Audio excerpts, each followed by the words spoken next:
আসসালামু আলাইকুম। দেশে এবং প্রবাসে যে যেইখানে আছেন আশা করি ভালো আছেন। আমিও আলহামদুলিল্লাহ ভালো আছি। আপনারা সবাই ভালো থাকেন, সুস্থ থাকেন। আল্লাহ তাআলার কাছে সবসময় এই প্রার্থনা এবং এই দোয়া করি। হঠাৎ করেই চলে আসছি বাড়ির বাহিরে, কারণ ঘরের মধ্যে তীব্র গরম। যদিও বিদ্যুৎ আছে কিন্তু ফ্যানের বাতাসটা আসলে এই মুহূর্তে কোনো কার্যকর হচ্ছে না। তো ভাবছিলাম যে একটু গাছের ছায়াতলে যাব, যদি একটু বাতাস আসে।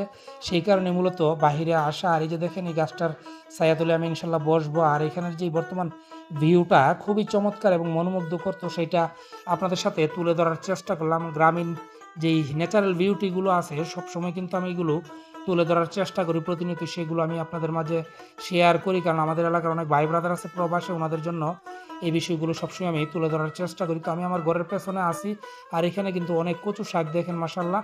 কচু শাক কিন্তু স্বাস্থ্যের জন্য অনেক ভালো, অনেক পুষ্টিকর হচ্ছে কচু শাক। আর বর্তমান সময়টা আম, জাম, লিচু, কাঁঠাল এই সময়টাতে কিন্তু ফলের একটা আসলে সবসময় কিন্তু ফলগুলো আমরা পাই না। এইগুলো সিজনাল ফল, বিশেষ করে আম, জাম, কাঁঠাল, লিচু বর্তমানে কিন্তু সবগুলোই আছে আলহামদুলিল্লাহ। এই সময়টা খুবই চমৎকার একটা সময়।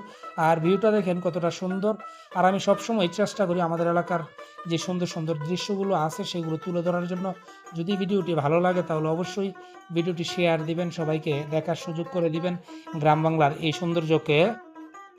প্রকৃতি একেক সময় একেক রূপ ধারণ করে। এই জায়গাগুলোতে আজ থেকে ১ সপ্তাহ কি ৮ দিন আগে কিন্তু পানিতে একেবারে সাদা হয়েছিল। মোটামুটি একটা সাগরের মতো লাগছিল এই জায়গাগুলো।